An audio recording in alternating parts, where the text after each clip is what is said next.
Hi. You're very polite. I love it. Hello. Hello. Oui. Bonjour. Schauspieler. Good afternoon, and welcome to the press conference of the film Hot Milk, directed by Rebecca Lenkiewicz, which we're really, really pleased to be presenting in the competition of this 75th edition of the Berlinale. My name is Mathilde Enrault. I'm a member of the selection committee, and I'm going to ask you to join me in welcoming the team of the film. I'm going to start with the other end of the table with at BBC Film, Christine developed and was executive producer on Lynn Ramsay's We Need to Talk About Kevin, James Campion Bright Star, and Andrea and Arnold Fish Tank, among many other successes. And since then, she has created her own production company and has produced Hot Milk. Christine Langan. Thank you, Christine, for bringing us here. The public discovered him uttering Cyrano de Bergerac love words to Roxanne. Since then, he shines, developing his many talents as an actor, a photographer, and also a director. Among the films he directed, a film presented at Berlinale, Alone in Berlin, Vincent Perez.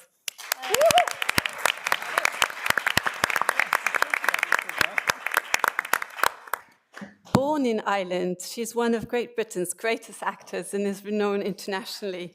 She received so many numerous awards in her career, I'll just name a few. Would it be on stage?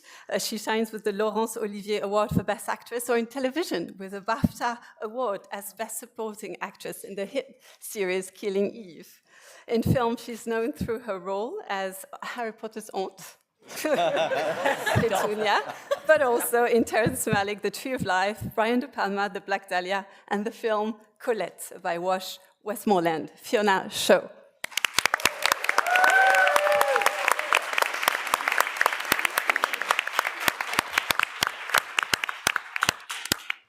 Française and British, she had her breakthrough performance in the Netflix comedy drama series.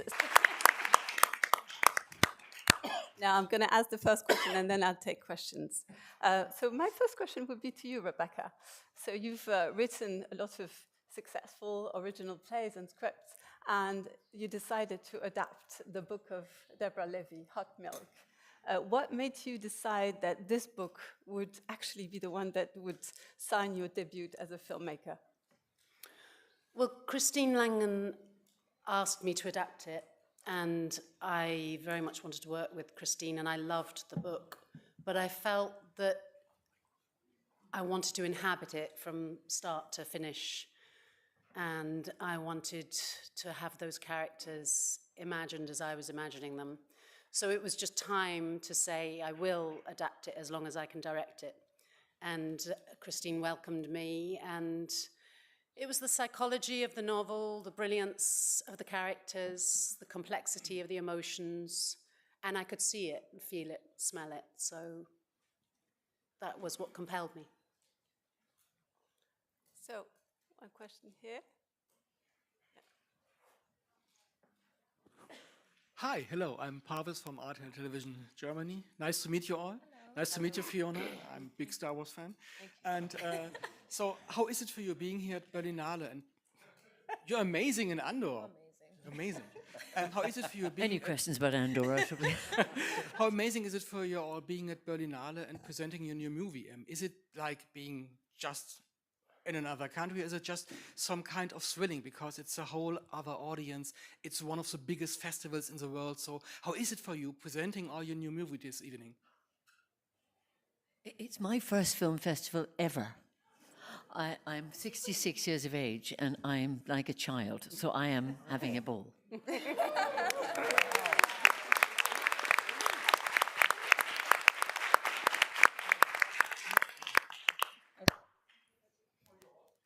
Yes, I think it's very exciting. It's my first time in Berlin, full stop. Ooh. So I get a double childlike joy at discovering your city and being at a very, very wonderful festival with these beautiful people. So yeah, thank you for having us. So it's been 7 years since we started talking, and just the summation, and film festivals are so deeply important for independent film, so it's an absolute dream to be here with a cast and company and creative team and producers that you just, everyone is beautiful. And it's just, it's a dream.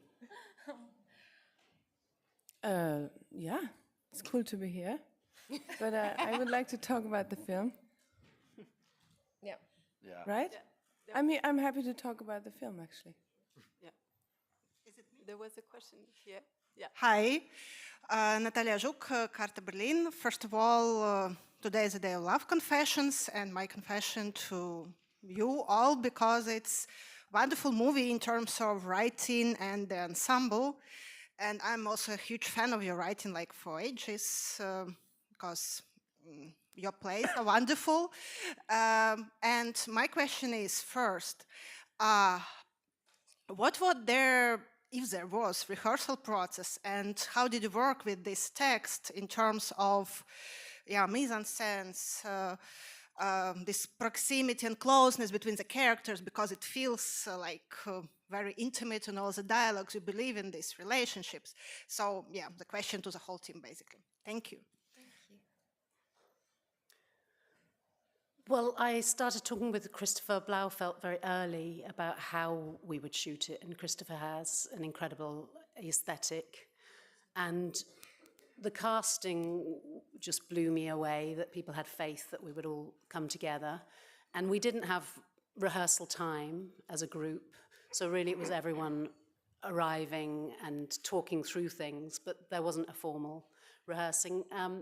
Andrei Pankratov made Greece into Spain for us and was the most incredible eye in terms of the production design. And we just kind of lifted off as a company, really. There was an incredible energy, incredible crew. It was very hot, but this synergy happened where I think everyone was very excited to be making the film. And 3 weeks in, we were a little bit, and then Vincent came along and there was a new energy. So it was this kind of synergy of people. It was a very joyful and hard experience.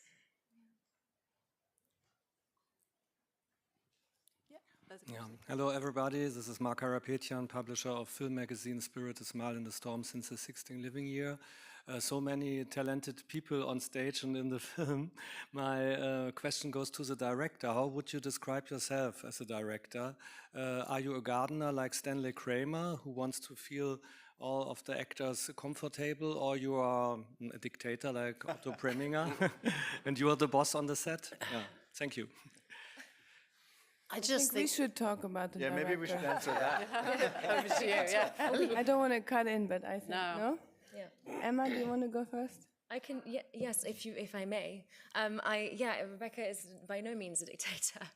She is, you're very precise and very thoughtful and dedicated. And I think I certainly felt, I'll speak for myself, but I think you'll agree that there was a huge amount of trust. And because we were all there for the right reasons, and like you say, there was this great energy around the film and we all wanted to make it. I think the trust was there between all of us. And I certainly felt that, and that helped me feel freer. And we had to, like you say, come in, and it was sort of a baptism of fire, quite literally. It was hot, and we had a little amount of time to do it, and we had to be ready. And so, you created that environment and surrounded yourself with all the right people, and it was a joy. Yeah, she's open to, we never know what we do as humans anyway. What is a filmmaker? What is an actor? What is a journalist? Do you have the right question, or do I have the right answer? But she has the grace to allow for surprise, She's a director who opens the space for you and lets you be, and lets the story unfold, and lets him take the picture, and let me become the person, and let the text become alive. And I think that's a great director, when you have the grace of letting it happen and not trying to control it or understand it or, catch it. She's very, very generous and graceful. And full of life. Yeah. Full of life, bringing life onto the set, Yes. And that's so beautiful. And it was really helping while we were doing Yes. our scenes. But if you have these incredible artists around you, it doesn't make sense to me to do anything other than we all make something together and play together. And that's, for me, what art is. It's a collaboration. There's no, hierarchy. And theatre. It's worth talking about your background in theatre. Well, I very much grew up in theatre, and theatre is far more democratic than film. It depends. Most of the time. Yeah, it depends on the director, true. But at least in rehearsals, there's usually a fair amount of discussion, debate around a table or on your feet. But for my part, I was just incredibly moved by people's faith in making it, and then what brilliance they came in with. And, there would be a little bit of discussion or this or that, but really when you ask someone to be that part, you're kind of, they are coming in and they take that baton, and you're asking them for a very specific reason because they're right for it and they're brilliant. And there was a wonderful energy with all of that. Plus that, just Christopher, who was beautifully forensic with every shot, but sensitive to the actors. It wasn't like there was a technical side and it was like everyone was in it together in a beautiful, beautiful battle, against the light fading.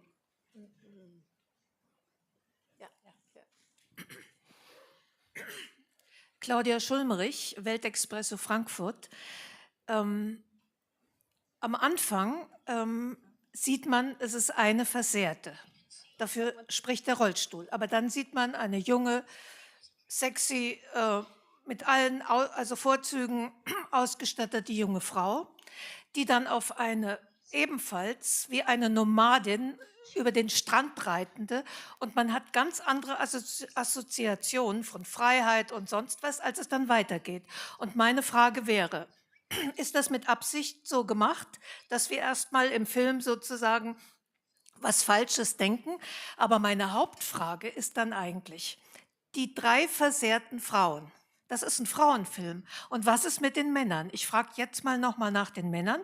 Da haben wir den Wunderheiler, dann haben wir einen Loverboy, der immer fährt, dann haben wir den und den Vater, der ist nachdenklich und auch etwas, aber mich würden in dem Film dann eben nochmal die Männer interessieren und deren Versehrtheit und wo die zum Ausdruck kommt.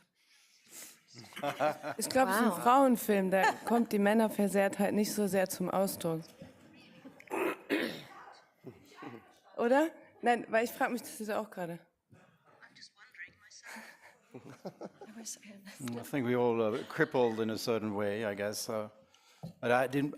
It was very wonderful to be the one of the very few men in the film, and but I didn't felt. I mean, I think Gomez is not crippled. I don't think so. I think he's someone who heals people and has his own ways to do it. He has his own ways, and we were discussing that a lot with Rebecca to understand what was he really doing, right? And I met people like Gomez in my life, and I was really I was using that experience with those people who were like psychic or people saw things or felt the I guess inner past of their patient, and we discussed that with Rebecca, and then we just let it flow and go on the set, Absolutely.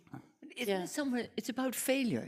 There's a lot of failed people, but I think films about failure are really important. Like Samuel Beckett is important about failure, because failure is a terrible thing in our lives, and we all have it. But we also have aspiration. Gomez is trying to be an unusual doctor, and he succeeds in being unusual. I think both Rose and her. Yes, but also the father. Her father has run away with somebody else. But is he happier in Athens? I don't think so. So people are trying. Yes. And failing. Yeah. Fail better. Yeah. James Climbden from the Queer Review. Congratulations on the film. Emma and Vicky, could you talk a bit about your approach to this beautiful relationship that you portray on screen? Why is that little? Yeah, because a lot of people are asking about it. That's why. Oh, really? Do you want to answer or no? There's not. I mean, Should we answer? There wasn't really a process. There was nothing sort of clinical about it. It was very. We met and we. Yeah, there was the beautiful discover of the Yes. other and letting it be a surprise, and it was a surprise to me as it was to you. I think. Yeah, definitely. And it became something really beautiful because I think we both just honestly tried to be amazed by this other person, this other body, this other skin. Just be moved by it. Let yourself be moved by another person. It's like falling in love, and it's the closest you can do that in fake for the camera, you know. Yes. So that's what we did. We just honestly fell into it. Yes. Yeah, it was very. I think very truthful and surprising. I think is the Yes, key word. it was like a surprise. We didn't have to think. I don't think I tried to think too hard about it. And because I was asked this question today, and then I thought of the camera. And this is a compliment to you, because you know, as an actor, in order to fall, you need someone to catch you, and that's the camera. And this cameraman and this camera was always there to catch us. True. And if you know someone holds you and can catch you, you can jump and you can fall. Thank you. Thank you for saying that. It's true. It's really true. My name is Mahari Sagid, African Refugee News. I have a question for the cameraman.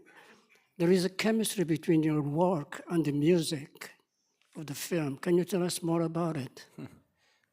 About the chemistry between the camera work visuals and the music, and the audio. I think that I mean the score was a choice that Rebecca was following, and I think that in the same sort of breath as like trying to integrate our look in to tell this story, the score is no different. I think that she found something that was would work together to tell the story with the visuals, and that's how it came across. Yeah. But I do think, Chris, that you have a rhythm in filming, don't you? You know, Yeah, it's but very rhythmic, and for me, that fed into the music. I was like, we want something that's quite flinty and this and that. So rhythm was. No, that's a good point. I think that when we were talking, even before we came to Greece, we were shot listing just on our own before we saw the locations. And Rebecca, and also my idea was to keep this film very minimal. And so that created its own pacing, which therefore lended to sort of like a lyrical tone that was, obviously like put to a score, which I think just blended, super well. But the idea in the beginning was always to be very minimal and let the story just have its own air. And of course, like when you have actors like them, and it makes it easy. It makes it it's not hard to like. I think one of the conversations we had in the beginning was like, we need to stay out of the way and let them tell this story, and we did as much as we could. And Rebecca, you talked about sound design. Yeah, Rana right at the beginning. did an incredible sound design, which then added to the rhythm too. So Matthew Herbert composed the score, and I'd known Matthew's work from Disobedience, and he's amazing.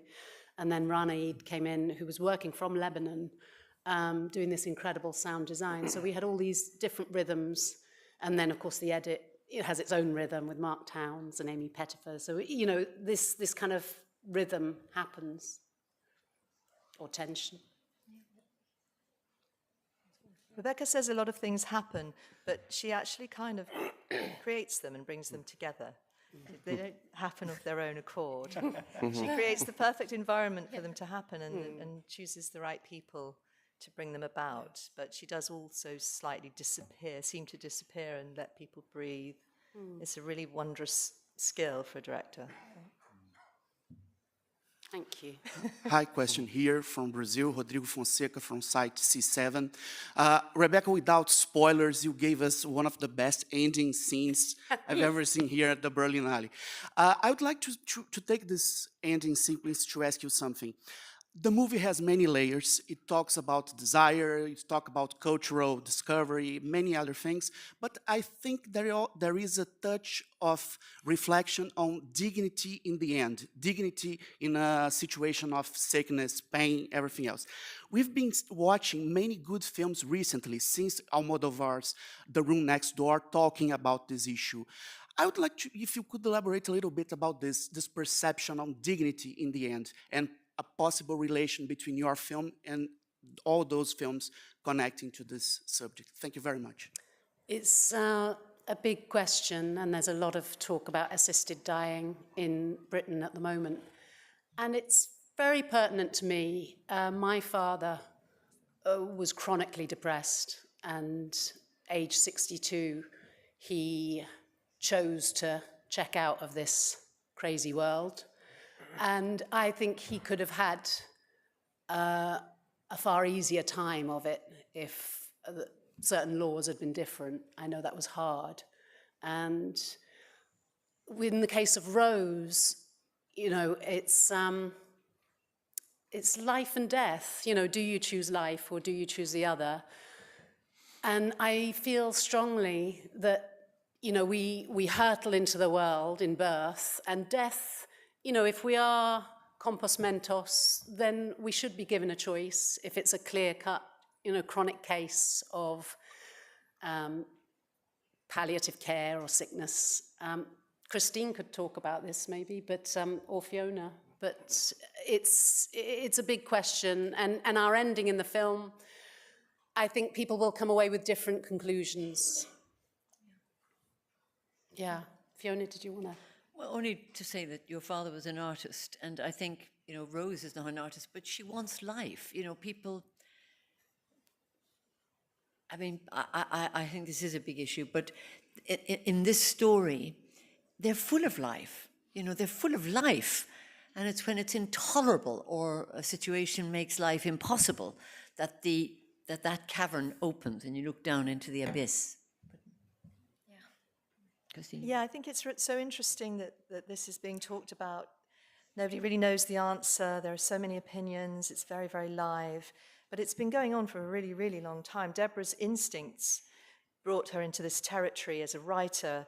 It's very much about the imagination. Rebecca and I went on a very interesting journey talking to a doctor of functional neurological disorder, which is one of the least examined illnesses around because it's not physiological and it doesn't show up on a scan, and it is real and it's psychological.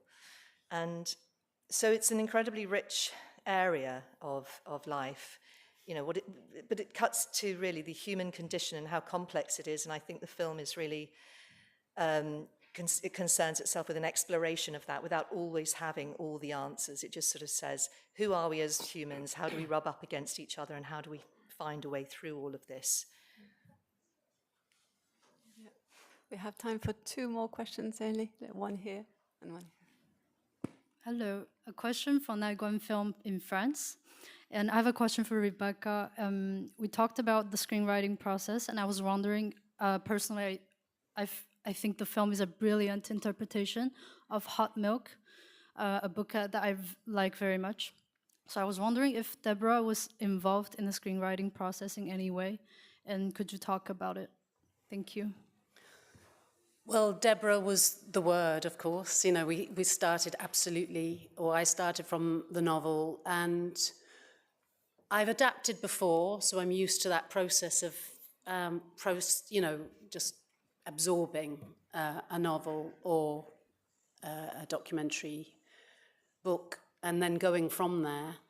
Deborah was involved. We had her absolute blessing from the start, and Deborah's an absolute life force, and she just said, take it and do what you will with it, and has been shown drafts and gave us encouragement and gave us thoughts, and has loved the film and came to Greece and was swimming in the sea while her 2 daughters were around. And she's just an incredible writer and an incredible woman. And there are differences between the script and the book, but I think the spirit of Hot Milk is very much there, and that more people, even more people, because it has a huge following, but I think even more people will be brought to that beautiful book. So Deborah was involved. She's in South Africa, so can't be here. But yeah, she is there in every frame. One last question here. Bonjour, je travaille pour la télévision nationale luxembourgeoise RTL et j'ai une question pour Vicky Krieps. Vous incarnez un personnage d'une femme extraordinairement énigmatique, fascinante, magnétique. Qu'est-ce qui a retenu votre attention quand vous avez découvert ce rôle et qu'est-ce que vous avez ressenti en l'incarnant? Premièrement, c'était le scénario qui était écrit d'une façon que j'ai jamais lu un scénario, que je savais même pas que c'est possible. C'était comme une boîte au trésor où tu trouves des pierres et tu découvres comme une poésie. Et donc ça m'a attirée en premier temps. Et après, le rôle, Ingrid est beaucoup la femme que moi j'ai toujours pensé devoir être. Il y a toujours l'autre femme qui est meilleure, qui est plus libre, qui est plus cool, qui est plus belle, qui peut être avec les hommes et les femmes, et cette femme que moi j'ai jamais pu être. Et quand j'ai reçu le scénario, j'étais surpris qu'elle me voyait dans le rôle de l'autre. Et ce qui est beau, c'est que quand j'ai accepté le rôle et que je l'ai joué, j'ai découvert que je suis l'autre. Et que nous, on est tous déjà la femme qu'on veut toujours être. Et qu'on sera toujours. Et voilà, c'est ça qui m'a touchée. Avec un chapeau. Ouais, j'ai un peu froid là, il y a la clim là. Thank you so much. And now we have to wrap this press conference. Thank you very much for attending it. Congratulations to the film.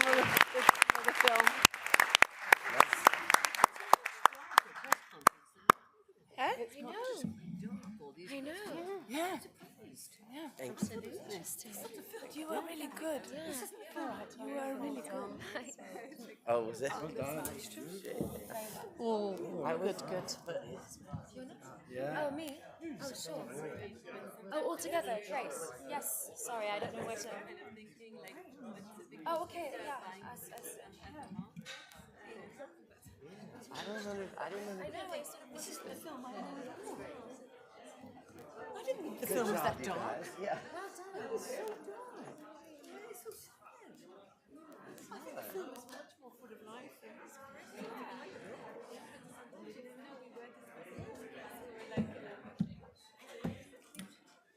Thank you, guys.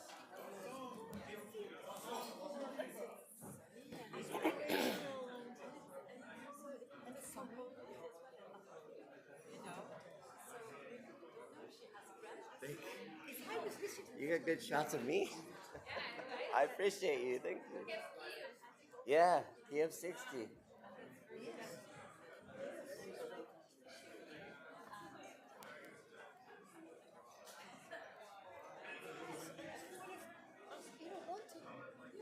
Rose wants to do well. Ingrid wants to do well in her regional writing. Wants to do well. People want to. Doctor, he's so wanting to cure. I'd be very interested.